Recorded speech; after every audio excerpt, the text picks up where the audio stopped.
할렐루야! 오늘도 주님 안에서 평안하시고 성령 충만하시기를 주님의 이름으로 축복을 드립니다. 날씨가 굉장히 더운 가운데서도 아침 저녁에는 제법 선선한 바람이 불어옵니다. 이 바람을 맞으면서 저는 이런 생각이 들더라고요. 이 또한 지나가리라. 이 말이 입에서 툭 튀어나오면서 드는 생각은 하나님 안에서 모든 것이 다스려지고 우리가 주님 안에 있을 때 소망과 기대를 가지며 숨 쉴 수 있는 은혜를 받았구나 싶었습니다. 이 더위가 내년이 되었을 때는 작년에 엄청 더웠었지. 일하면서 정말 덥고 힘들었어. 이런 기억들을 떠올려 볼 수 있지 않겠습니까? 그리고 사람들이 자기 스스로 기억을 끄집어내는 것 중에 하나는 자신에게 유익이 되는 것이 무엇인가, 자신에게 얻어지는 것, 이것은 절대 잃어버리려고 하지 않습니다. 저 같은 경우는 오늘 예배를 끝나고 외부 설교를 해달라고 불러주셨을 때, 날짜와 시간이 중요하잖아요. 설교 부탁을 받았을 때는요. 그래서 언제 어디서 몇 시에 하는지 이거를 계속 기억하려고 했고, 심지어 수첩에다가 칠판에다까지 적어두게 되었습니다. 왜냐하면 이 중요한 약속을 잊어버리면 안 되기 때문에 항상 마음에 이 긴장감을 가지고 이 날짜가 다가오기까지 조마조마하면서 살았습니다. 잃어버리면 절대로 안 된다라고 하는 그 긴장감을 느끼면서 사람에게는 연약한 부분이 있다는 것을 알게 되었습니다. 그리고 오늘 날짜를 보니까 이따가 설교하러 가네? 이렇게 기억이 나게 된 것입니다. 하지만 하나님은 어떤 분이십니까? 오늘 우리가 읽은 이 사무엘상 1장에 등장하는 여인이 있지 않습니까? 누구죠? 우리가 잘 아는 대로 한나입니다. 한나가 하나님 앞에서 기도하는데 왜 기도하고 무엇을 구하고 있는지 아십니까? 한나의 마음은 지금 슬프고 괴로운 상태, 이렇게 표현하고 있습니다. 마음이 슬프고 괴로워서 기도하러 하나님 앞에 나와 있는 모습을 보여주고 있습니다. 그렇다면 이 자리에 계신 모든 성도님들도 다른 사람들이 알지 못하는, 나만이 가지고 있는, 나만이 간직하고 있는 괴롭고 슬픈 일들이 있으십니까? 한나처럼 괴로울 때 여러분들은 어떻게 하십니까? 기도하십니까? 한번 성도님들이 기도했던 기도의 언어들을 한번 떠올려 볼 수 있기 바랍니다. 예를 들어서 자녀의 문제, 물질 문제, 건강 문제, 진로 문제, 취업 문제, 사업 문제 등 우리 삶의 자리에서 다양하게 매일매일 순간순간 찾아오는 여러 가지 문제들이 있는데, 이것들만 해결이 되어진다면 우리의 기도의 초점이 해결되어지는 것에 목적을 두고 우리는 기도하지 않았습니까? 만약 이 문제가 해결이 되어지지 않는다면 하나님께서 내 기도 들어주시지 않는다고 하나님을 떠나는 자들도 주변에서 많이 보았습니다. 하나님 내 기도도 들어주시지 않고 하나님 살아있는 거 맞아? 이렇게 스스로 하나님에 대해서 판단하는 경우도 있다는 것입니다. 그럼에도 불구하고 마음이 슬프고 괴로운 한나가 가장 먼저 구한 기도의 내용이 있는데, 우리 한번 10절과 11절 말씀을 같이 한번 읽어보겠습니다. 시작. 한나가 마음이 괴로워서 여호와께 기도하고 통곡하며 서원하여 이르되, 만군의 여호와여, 만일 주의 여종의 고통을 돌보시고 나를 기억하사 주의 여종을 잊지 아니하시고 주의 여종에게 아들을 주시면 내가 그의 평생에 그를 여호와께 드리고 삭도를 그의 머리에 대지 아니하겠나이다. 아멘. 11절에 보니까 주의 여종의 고통을 어떻게 해달라고요? 돌보시고 나를 기억하사. 기도하는 한나 자신을 기억해달라고 구하고 있습니다. 주의 여종을 잊지 말아 주옵소서. 이 말을 하면서 한나, 고통받고 있는 자신을 기억해달라고 구하는 것이 한나의 첫 번째 기도 제목이었습니다. 그렇다면 한나의 고통은 무엇일까요? 우리 5절도 같이 한번 읽어보겠습니다. 1장 5절 시작. 한나에게 갑절을 주니 이는 그를 사랑함이라. 그러나 여호와께서 그에게 임신하지 못하게 하시니. 아멘. 여호와께서 그에게 임신하지 못하게 하셨다라고 말하고 있습니다. 이해가 안 되지 않습니까? 생육하고 번성하여 땅에 충만하라, 땅을 정복하고 다스리라고 문화 명령에 이 말씀을 주신 하나님께서 한나에게는 임신하지 못하게 하셨다, 이 얘기를 하고 있습니다. 한나는 또한 남편 엘가나라고 하는 사람의 사랑을 넘치도록 받고 있었음에도 불구하고 한나는 만족이 되지 못할 뿐만 아니라 고통도 해결되지 않았습니다. 여러분, 이 마음 아십니까? 여인이 아이를 낳지 못하는 그 고통에 놓여 있는 그 여인의 마음을 헤아려 줄 수 있겠습니까? 저희는 한나의 심정이 조금은 이해가 되는 것 같아요. 아이를 오랫동안 기다려본 사람은 한나의 고통 속에 다는 알 수 없어도 충분한 공감대, 그런 공감 자격증을 가졌다라고 생각됩니다. 정말 한나가 더 고통스러웠던 것은 하나님께서 임신하지 못하게 한 것과 더불어 한나의 남편 엘가나의 두 번째 부인이 있었어요. 그 여인이 바로 분인나인데, 분인나와 비교당하는 것을 목격합니다. 여러분, 비교하는 것이 얼마나 위험한 길로 가는지 알 수 있습니다.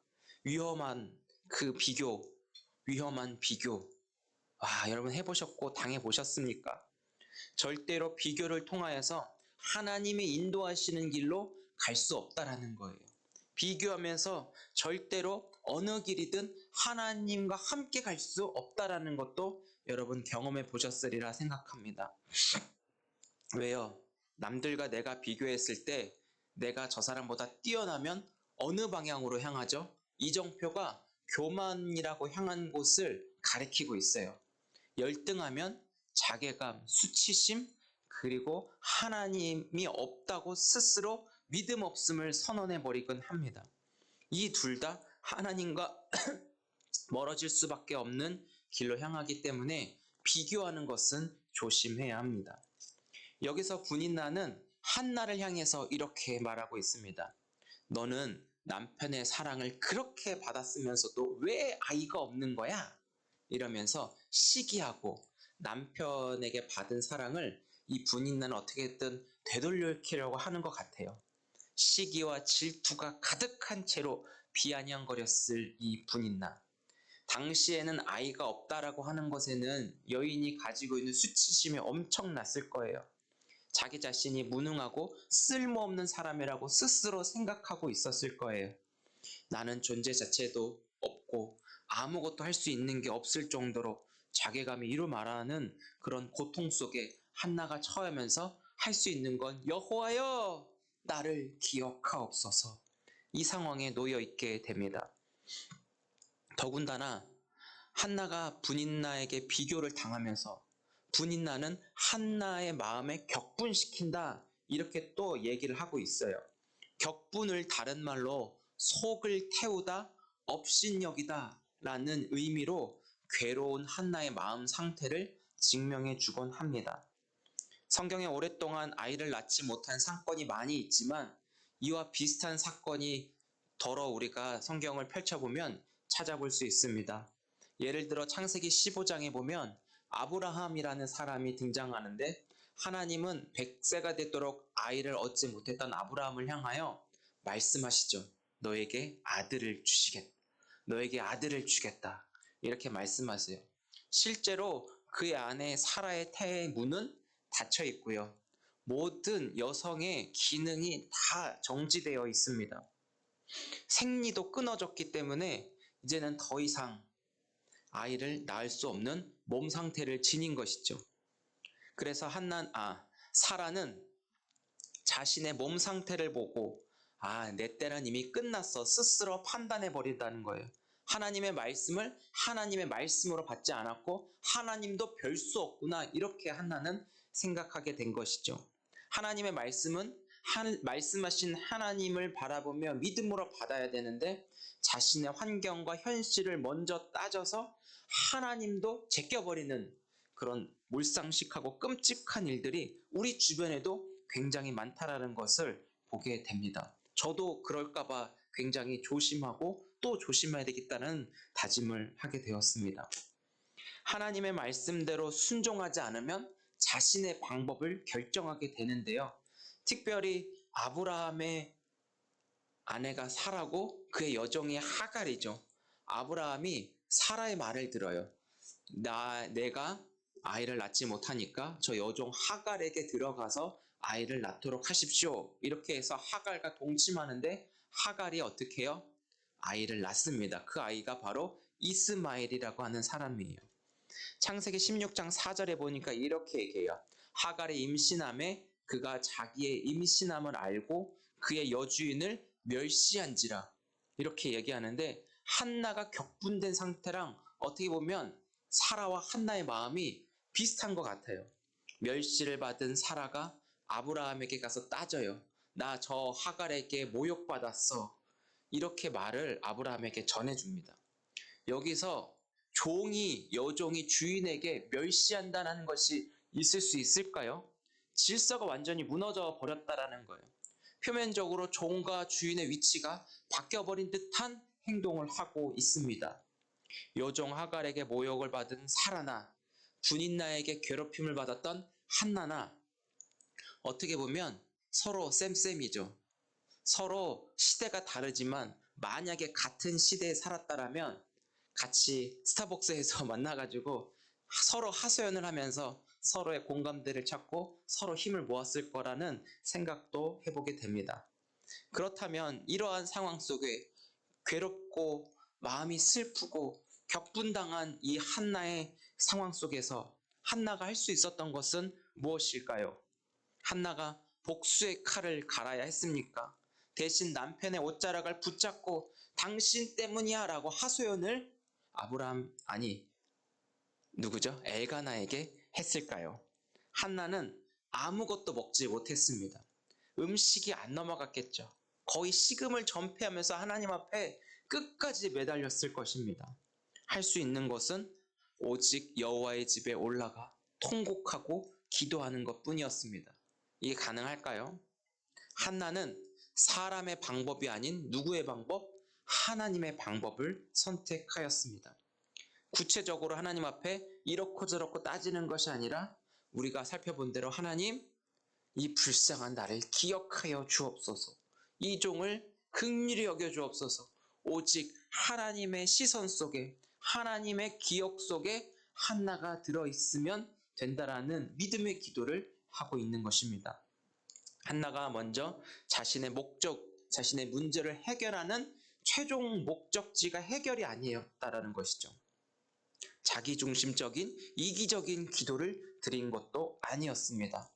한나는 자기 자신 전부, 자신의 몸과 마음 전부를 하나님께 드렸습니다. 기도하는 저를 받아주소서. 이것이 한나의 신앙 고백이기도 했습니다.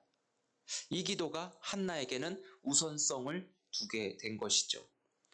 여기서 놀라운 것은 굉장한 믿음을 하나님 앞에 드려지게 되는데, 아이가 출생하지 않았잖아요, 한나에게. 그럼에도 불구하고 이 아들을 주실 것을 믿기 때문에 아들을 하나님께 드리겠다는 기도를 올려드리고 있습니다. 여기 계신 분들이 이런 믿음을 다 소유할 수 있기를 주님의 이름으로 축복합니다. 특히 한나가 어려움을 겪을 땐 하나님과 독대할 수 있는 장소로 향했다라고 하는 것을 우리가 주목할 수 있기 바랍니다. 여호와의 집에 올라가 통곡하면서 자신의 심정을 오랫동안 하나님 앞에 쏟을 수 있는 시간도 필요하다라는 것이죠. 한나에겐 의지할 수 있는 사람도 없고 의지하고 싶은 사람도 없어요. 제사장 엘리가 곁에 있었지만 오히려 한나의 마음을 어루만져 주기보다는 한나를 2번 죽이는 엘리 제사장의 모습도 보여지고 있습니다. 차라리 공감 능력이 떨어지면 없는 게 낫다라는 것이죠. 야, 너 술 취했냐? 포도주 끊어라. 이런 식으로 얘기하는 표면적인 모습만 보고 이 심층적으로 깊은 그 마음의 고통을 읽어주지 못하는 그 제사장. 저도 그럴까봐 굉장히 겁이 날 때가 많다라는 것이죠. 하지만 한나는 그럼에도 불구하고 자기에게 상처를 입혔다고 그 상처에 자기가 막 들어가려고 하지 않았어요. 그냥 그런 것을 상관하지 않고 오직 하나님께 기도에 집중하며 그 한 가지, 나를 기억하여 주옵소서. 이 기도에 한나는 자신의 몸을 드렸음을 우리는 알 수 있습니다. 자신의 처한 문제도 누가 해결하셔야죠? 하나님만이 해결할 수 있어야 한다라는 것을 한나는 믿고 구한 것입니다. 그 누구도 그 어떤 방법으로도 이 일은 이루어지지 않는다는 것을 알기에 하나님 앞에 더 매달렸습니다. 그리고 한나는 충분히 기도하고 그 속에서 은혜를 받은 것 같아요. 그리고 아침에 일찍 일어나 일상으로 돌아갑니다. 기도하는 사람의 마음에는 하나님께서 이루신다라고 하는 그 기대를 가지고 기도합니다. 예수님도 믿고 구한 것은 어떻게 하라고요? 받은 줄로 아뢰라. 이렇게 말씀하고 있지 않습니까? 우리의 기도 제목도 우리의 마음의 소원도 하나님이 주시는 거예요. 그렇기 때문에 우리의 입술로 우리의 소원인 것처럼 우리가 구할 수 있지만 때로는 하나님의 뜻을 우리의 입술을 열어 구하게 하신다는 것도 기억해 주시기 바랍니다. 그래서 기도할 때 이루실 것에 대한 확신, 믿음 없이 기도하는 그 에너지를 낭비하지 않기를 바랍니다. 한나의 기도는 지금 당장이 아니더라도 하나님의 때를 기다리며 일상을 살아갈 수 있도록 기도하면서 충분히 공급받아 살아갈 수 있는 힘을 얻었다라는 거예요. 우리 19절 말씀 같이 읽어보겠습니다. 시작. 그들이 아침에 일찍이 일어나 여호와 앞에 경배하고 돌아가 라마의 자기 집에 이르니라. 엘가나가 그의 아내 한나와 동침하매 여호와께서 그를 생각하신지라. 아멘. 우리 아까 11절에 한나가 나를 기억하사 이렇게 구하지 않았습니까? 그런데 19절 끝에 여호와께서 그를 생각하신지라. 이것이 바로 기도 응답이라는 것을 믿으시기 바랍니다. 할렐루야. 하나님 외에는 해결할 수 없는 수많은 일들이 살다 보면 우리는 많이 겪고는 합니다. 그때 우리는 하나님께 직진해서 나를 기억하옵소서, 나를 불쌍히 여기소서 이렇게 구할 수 있는 하나님과의 관계됨에 감사할 수 있기를 주의 이름으로 축복합니다. 내 직업, 내 가정의 형편, 사회적 위치 이거 아무런 상관이 없다라는 거예요. 예수 그리스도로 인하여서 내가 하나님과 관계의 끈으로 묶여 있다면 우리는 다 한나처럼 기도할 수 있는 자로 세움을 받았다라는 것이죠. 이 모든 특권을 주 안에서 누릴 수 있기 바랍니다. 하나님께서 결국 기도하는 한나를 기억하셨어요. 기도 응답 그 내용을 통해서 기억된 한나의 모습이 나타나지 않습니까? 한나의 필요가 무엇인지, 그녀가 왜 괴로웠는지, 그 한나의 속마음 중심까지도 하나님이 그를 기억하시니 그 속에 다 발견이 된 것입니다. 하나님께서 기억하신다라고 하는 것은 한나야, 내가 다 안다. 내가 다 알아. 너 마음 괴롭고 슬픈 거 다 안다. 걱정하지 마. 내가 할게. 나는 너의 하나님이야. 너 마음 슬프고 괴로운 거 아니까 그냥 너 가만히 있어. 내가 할 거니까. 하나님이 하시는 일을 보게 하는 그 은혜가 한나에게 주어지게 된 것입니다. 하나님은 기도하는 한나에게 집중하셨고 기도하는 한나 역시 하나님만 바라보게 하셨습니다. 눈앞에 보여지는 엘리 제사장이 아닌 실제 육안으로 보이지 않지만 믿음의 눈으로 바라볼 수 있는 그 하나님을 바라보며 하나님께서 기억하심을 믿고 하나님의 공감 능력을 의지하며 기도했던 한나를 우리가 닮아갈 수 있기를 주의 이름으로 축복합니다. 그래서 성도들은 목사를 의지하는 게 아니라 하나님만 전적으로 의지하라고 말씀드리고 싶습니다. 여러분, 이 기도 응답, 이 사건 얼마나 놀랐습니까? 기도 응답 받았을 때 교회에 막 떡이라도 돌리고 싶고 기도 응답 받았을 때 주변 사람들에게 맛있는 거 베풀어도 그 기쁨이 사그라들지 않는 하나님의 은혜를 받아보신 적 있으십니까? 얼마나 놀라운지요. 19절 하나님께서 그를 생각하셨다고 말씀하지만 11절에 기억해달라고 그냥 한글에 그 단어가 약간 다른 거지 히브리어 단어 자카르라고 하는 동일한 단어를 썼어요. 이렇게 서로 연결을 지으면서 같은 의미 속에서 이어지게 되는 것이죠. 결국 하나님께서 한나를 기억하셔서 하나님의 선하신 뜻을 이루기 위하여 하나님의 결단이자 하나님의 일하심이 시작되었습니다. 하나님의 일하심의 첫 출발이 바로 사무엘의 출생입니다. 무에서 유를 창조하신 하나님이 누구신가? 사무엘을 태어나면서 역사적인 순간을 하나님이 시작하셨습니다.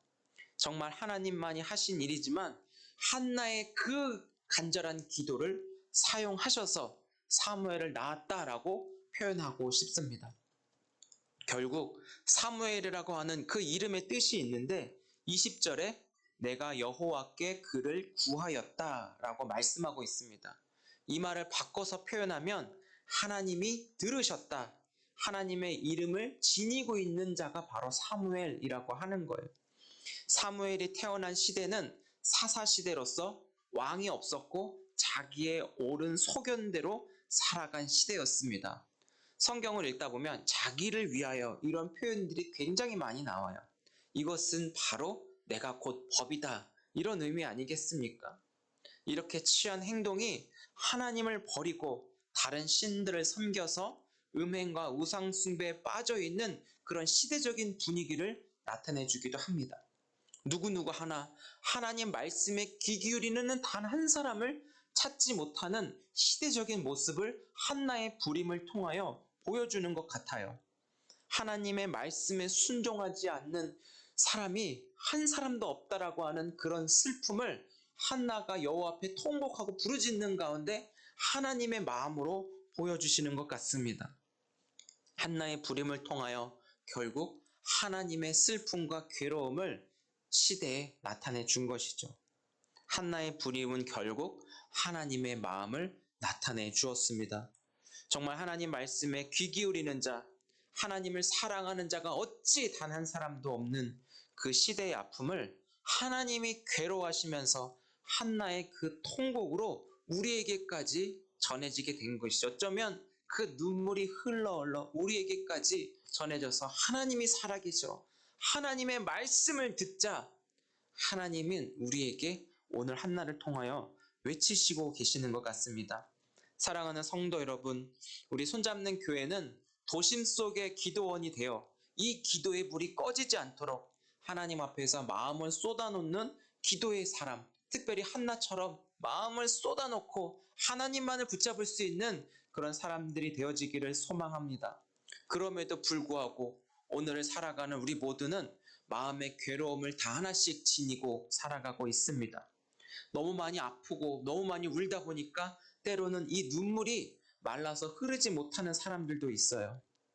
오직 하나님만이 해결하셔야만 살아갈 수 있는 그런 여러 가지 문제들을 가지고 살면서 안타깝게 하나님 앞에 마음을 쏟아놓지 못하는 사람들도 있음을 보게 됩니다.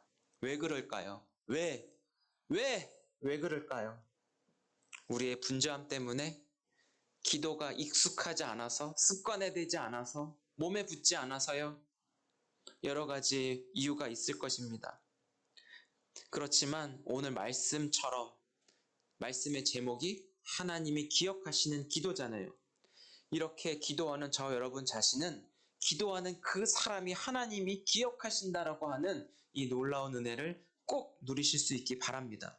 기도의 응답, 기도하는 언어도 중요하지만 기도의 자리에 앉아서 기도하는 그 사람을 하나님이 이렇게 스포트라이트를 이렇게 향하셔서 그 사람을 주목하고 집중하신다라는 거예요.